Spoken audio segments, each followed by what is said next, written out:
Short notice पे सारे आए यहाँ पे। आज मैं अपनी फैमिली का डिस्प्यूट यहाँ पे बताना चाहती हूँ जो 7 साल से मैं झेल रही हूँ।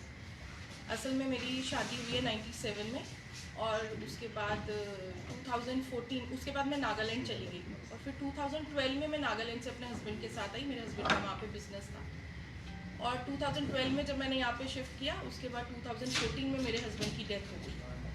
उसके बाद फ्रॉम द फर्स्ट डे जिस दिन मेरे हस्बैंड की डेथ होती है उसी दिन से मेरे इन लॉज ने मुझे हरासमेंट करनी शुरू कर दी। फ्रॉम द फर्स्ट डे जैसे हम संस्कार करके आते हैं तो शाम को ये शो डाल देते हैं कि हमने मेरे हस्बैंड का नाम जगजीत सिंह शॉर्ट नेम मोन्टो है कि हमने मोन्टो का कड़ा सेल कर दिया। गोल्ड का जो मेरे हस्बैंड ने 5 तोले का कड़ा पहना हुआ था। इन्होंने कहा कि हमारे पास कोई पैसे नहीं थे तो इसलिए हमें 10 दिन करने के लिए कड़ा बेचना पड़ा। तो हमने बोला चलो कोई प्रॉब्लम नहीं, अभी कि वहाँ पे हमारा खुद का पेट्रोल पंप का बिजनेस था और बहुत अच्छी अर्निंग थी। और फ्रॉम 88 में मेरे हस्बैंड नागालैंड गए। फ्रॉम 88 से लेके 2000 समझ लें आप 12 तक, जब तक हम नागालैंड रहे वहाँ से जितनी भी इनकम आई है, वहाँ से जितना भी पैसा आया मेरे मदर इन लॉ और मेरी सिस्टर इन लॉज के अकाउंट्स में आया। और जब मैं वापस आई हूँ यहाँ पे 2012 में तो मैं वहाँ से 10 लाख रुपया कैश लाई हूँ वहाँ से, ठीक है। फिर भी इन्होंने हमें बोला कि हमने ये कड़ा बेच दिया, हमारे पास नहीं है। चले हमने 10 दिन वो कैसे कैसे करके निकाले। डेली इनका कोई ना कोई टेंशन, डेली इनका कोई ना कोई टेंशन। जैसे वो 10 दिन कंप्लीट होते हैं उसके बाद मेरे हस्बैंड ने 2014 में ही जनवरी में 2 घर लिए थे। एक लिया था सैनिक कॉलोनी में और एक लिया था जानीपुर में, जहाँ पे अभी मैं प्रेजेंट रह रही हूँ जानीपुर में, और एक सैनिक कॉलोनी में। इन्होंने क्या करना शुरू किया कि डेली मुझे हरासमेंट देनी शुरू की कि क्योंकि वो दोनों घर मेरे हस्बैंड के नाम पे थे कि हमें ये हरासमेंट देनी शुरू की कि आप ये घर सेल करो, ये घर सेल करो। तो मैंने इनको बोला कि रहने दो, ये मेरे बच्चों की ये चीज़ें हैं, इसको मैं सेल नहीं करूँगी अपने बच्चों की चीज़ों को। तो उन्होंने बोला नहीं जी आप इसको सेल कर दो क्योंकि सैनिक कॉलोनी वाला है तो वहाँ कौन जाएगा, कौन बनाएगा, वहाँ पे हमारे पास इतना कुछ तो है नहीं। और जो ये वाला है जानीपुर वाला, तो ये वाला जो है ये जेडीए की प्रॉपर्टी है, वो पावर ऑफ अटॉर्नी होती है, तो वो सब चलता है। तो ये नहीं होगी कल को कोई और उसको कर ले। फिर भी मैंने इनको बोला, बड़ी देर किया, लेकिन महीने के बाद क्या होता है कि मेरा बेटा बीमार हो जाता है, उसको जॉन्डिस हो जाता है। मेरा बेटा जो है वो 22 ईयर्स का है, अब वो 22 का है, तब तो वो माइनर था मेरा बेटा। और ये मेरी बेटी तब शी वो स्टडिंग इन क्लास 1st। उसके बाद इन्होंने क्या किया कि मुझे, मेरे बेटे को जैसे जॉन्डिस होता है, मेरा बेटा हॉस्पिटल में एडमिट होता है और मेरी जगह कोई और तरनप्रीत कौर, पहले किसी और को वहाँ पे तरनप्रीत कौर बना के ये सैनिक कॉलोनी वाले घर को सेल आउट कर देते हैं। और जब ये वहाँ से एडवांस ले लेते हैं, बयाना ले लेते हैं 2 लाख का, उसके बाद ये मुझे बताते हैं कि हमने बयाना ले लिया वहाँ से। जबकि मैं इनको मना करती हूँ कि प्लीज़ मुझे अपना घर नहीं सेल करना, बयाना नहीं दे आप, मैं नहीं लूँगी बयाना। तो लेकिन ये नहीं, वहाँ पे ये मेरी जगह किसी और तरनप्रीत को करके बना के ये वहाँ से वो घर सेल कर देते। और ये वाला घर जहाँ पे मैं प्रेजेंट रह रही हूँ, ये ज़बरदस्ती ये लोग मेरे से ये आधा मुझसे लिखवा लेती है मेरी मदर इन लॉ। तो मैंने सोचा कि मेरी 4 नंदे हैं और मैं अकेली, मेरे हस्बैंड अकेले बेटे थे, तो मुझे लगा कि सब कुछ मेरा ही है, मेरे बच्चों का ही है, मुझे कोई टेंशन वाली बात तो है नहीं, कोई देर जेठ तो है नहीं कि जिससे मुझे कोई टेंशन होगी। तो ठीक है कोई बात नहीं, मैंने इनके साथ ही रहना है तो कोई बात नहीं, अगर इन्होंने कर दिया तो। मैंने आधा उनको दे दिया और ये वाला घर इन्होंने, फिर इन्होंने फिर मुझे, मेरे बेटे को जब इन्होंने अपने यहाँ से जॉन्डिस की जब रिपोर्ट ज़्यादा बढ़ गई, बेटा ज़्यादा बीमार हो गया, इन्होंने उसको नानी के घर भेज दिया क्योंकि इनके माइंड में वो चल रही थी चालें कि हमने सैनिक कॉलोनी वाले घर को कैसे कैप्चर करना है, ये करना है। इन्होंने उसको कर दिया, बेटे को नानी के घर भेज दिया। थोड़े दिन के बाद मेरा गॉल ब्लैडर का ऑपरेट था, मुझे भी नानी की या मेरी मम्मा के यहाँ भेज दिया कि भाई हम नहीं सेवा कर सकते, आप इसको भी ले जाओ। और मुझे भी वहाँ पे भेज के फिर इन्होंने हरासमेंट स्टार्ट की। कभी एक ननद आती है लड़ने के लिए, और एक जो ननद है, जो सबसे बड़ी ननद है, वो मेरी सगी चाची है, वो मेरी चाची है सगी। और सबसे ज़्यादा प्लानिंग उन्हीं की थी क्योंकि हम लोग जॉइंट फैमिली में रहते हैं, मेरे पेरेंट्स की यहाँ पे जॉइंट फैमिली है, दीवारें नहीं है। तो वो वहाँ पे मुझे हरासमेंट, डेली की हरासमेंट की। ये जानीपुर वाला घर जो हमने आधा किया, इसको भी अब सेल कर दो, ठीक है। जब मैं वो नहीं मानी, मेरे हस्बैंड को जब 6 महीने होते हैं, फिर ये मुझे घर से निकाल देते हैं। मेरा गोल्ड, मेरी गाड़ी थी, मेरी गन थी, मेरे हस्बैंड के नाम की गन थी, इन्होंने सब रख ली अपने पास। ये 2014 की बात सुना रही हूँ। फिर इन्होंने थोड़े दिन के बाद जब इन्होंने मुझे भी वहाँ भेज के, फिर इन्होंने मुझे बोला कि ठीक है, जब हमने भी सबने मतलब इस चीज़ के लिए जब ऑब्जेक्शन की, तो उन्होंने कहा ठीक है हम गुरुद्वारे में बैठ के फैसला करवाते हैं, लेकिन लेडीज़ कोई नहीं आएंगी, जेंट्स बैठेंगे उस फैसले में। तो उस फैसले में मेरे यहाँ से मेरे मतलब कि बुआ के हस्बैंड्स वगैरह, मेरे मास्टर जी, मेरे फादर और मेरे चाचू वगैरह, ये सारे जाते हैं। और उनकी तरफ से भी जेंट्स आते हैं, लेकिन उनके साथ लेडीज़ भी आती हैं उस फैसले में। और उसके बाद वहाँ पे फैसला होता है कि जो भी प्रॉपर्टी है, गोल्ड को छोड़ के जो भी प्रॉपर्टी है उसको 50-50 कर लेते हैं। लेकिन इन्होंने वहाँ पे गुरुद्वारे में बैठ के ये फैसला हो गया। लेकिन जब गुरुद्वारे से हम वापस जाते हैं, ये गुरुद्वारे में जो फैसला हुआ ये हुआ 18 नवंबर को। 12 नवंबर आज की डेट, जिसे मैं अपने मतलब 11 नवंबर को मेरे हस्बैंड को 6 महीने होते हैं और 12 नवंबर को मैं जानीपुर वाले घर पे जाती हूँ कि ऐसे सरसरी देखने के लिए कि क्या है। वहाँ पे जो एक ताला हमने लगाया था, जिसकी एक चाबी मेरे पास थी और एक मेरी इन लॉज के पास थी, क्योंकि हम बीच बीच में जाते थे उसको सफाई करवाने। जब मैं वहाँ जाती हूँ तो देखती हूँ वो ताले ही तोड़े हुए हैं, इन्होंने नए ताले लगा लिए। तो घर के सामने वाली आंटी बताती है कि ये क्या बोलते हैं, इन्होंने ताले तोड़ दिए रात को आके। ठीक है, फिर ये फैसला होता है कि हाफ हाफ कर लो।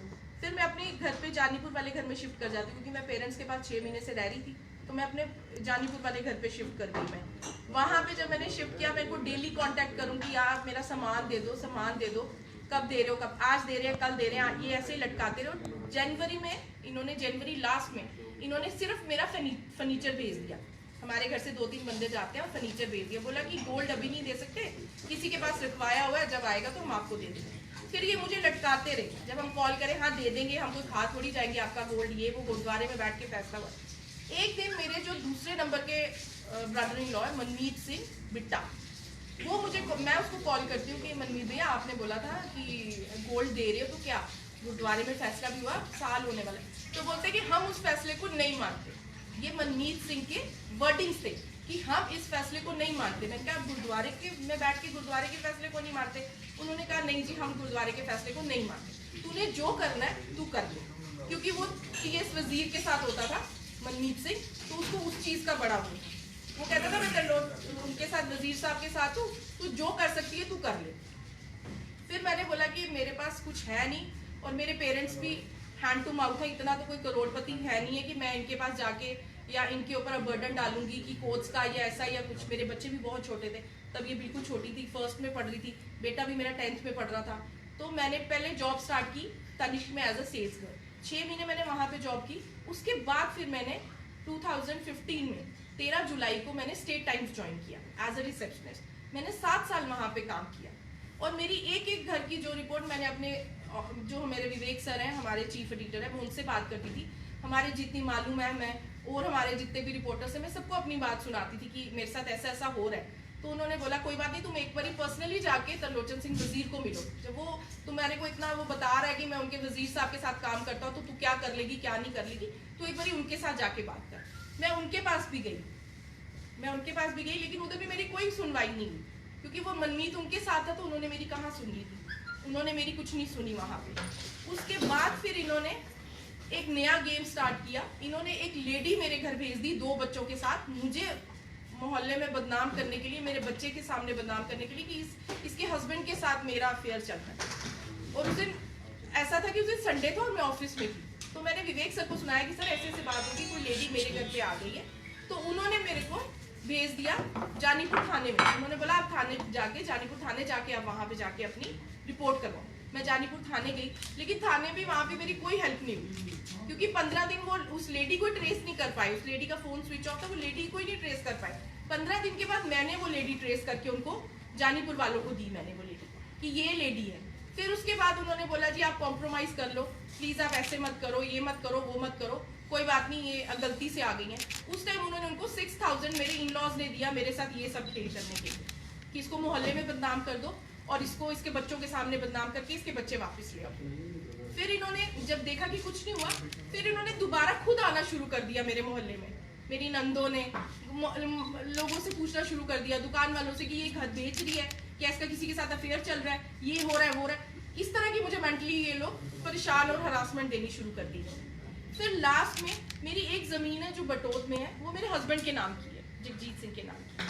फिर इन्होंने उस पर स्टे ले लिया मेरे ऊपर, इन्होंने उस पर स्टे लेके फिर मैंने 2016 में जब इन्होंने वहां पे बटोत जाके ये बात बोली कि भाई भी मर गया, भाभी भी मर गई और दोनों बच्चे भी मर गए, तब मैंने जाके 2016 में मैंने इनके ऊपर केस किया। जब मैं बहुत ज्यादा परेशान हो गई तब मैंने इनके, क्योंकि इन्होंने मेरा गोल्ड, इन्होंने मेरी गाड़ी और मेरी गन अभी भी मेरी पीर मीठे थाने में पड़ी है, क्योंकि इन्होंने लाइसेंस रख लिया हुआ है। मैं सारे थानों के चक्कर लगा चुकी हूँ, कहीं पे भी मेरे हस्बैंड की गन का प्रूफ नहीं है वहां पे कि वो एंट्री हुई है कि नहीं हुई है। क्योंकि मेरा जो छोटा ब्रदर इन लॉ सबसे छोटा, जो मेन इसमें जो रोल करता है वो सारी जगह उसी के साइन में, आपको डॉक्यूमेंट्स भी दिखाऊंगी, सब जगह इंद्रपाल के ही साइन होते हैं। उसका छोटा भाई रिन्यू करवाता था मेरे हस्बैंड की जो गन होती थी, उसको रिन्यू करवाता था वो। लेकिन जब मैं ढूंढने जाती हूँ तो कहीं पे भी मेरे को उसकी कोई एंट्री नहीं मिलती है। आज आप हिसाब लगा ले, 2014 से वो गन थाने में पड़ी है, इट्स 2021, अभी तक मुझे गन नहीं मिली है, क्योंकि मेरे पास कोई प्रूफ ही नहीं है, मेरे पास कोई डॉक्यूमेंट्स ही नहीं। इन्होंने सारे डॉक्यूमेंट्स रख लिए। जो जानीपुर वाले मैं घर में रह रही हूँ उसके कागज इन्होंने अपने पास रखे हुए। जो फिर इन्होंने वहाँ पे बटोत वाले घर पे जमीन पे मेरा वहाँ पे कब्जा कर लिया, वहाँ पे अब मेरे ऊपर स्टे ले लिया। अब मैं उधर से भी बड़ी परेशान हूँ, और कोई ना कोई कोर्ट में फैसला हो रहा है। कोर्ट पे मैंने इन पे 2016 से केस किया, मैं 16 से लेके 21 हो गई है। जब लास्ट कोविड से पहले जज साहब ने ये बात बोली कि आप कॉम्प्रोमाइज कर लो, इतना लंबा मत लटकाओ, कल को आपको कोई सजा होगी, ये कुछ होगा, अदर पार्टी को बोला। लेकिन वो बस वही तरलोचन सिंह वजीर का मुझे वही धमकियां देते रहे कि हम ये वो, कोई सिख कम्युनिटी है जो भी हैं बड़े, जो क्या बोलते हैं इनको, सिख जथेबंदियां जो होती हैं, मेरे साथ किसी ने हेल्प नहीं की है। मैं बड़ों के पास गई हूँ।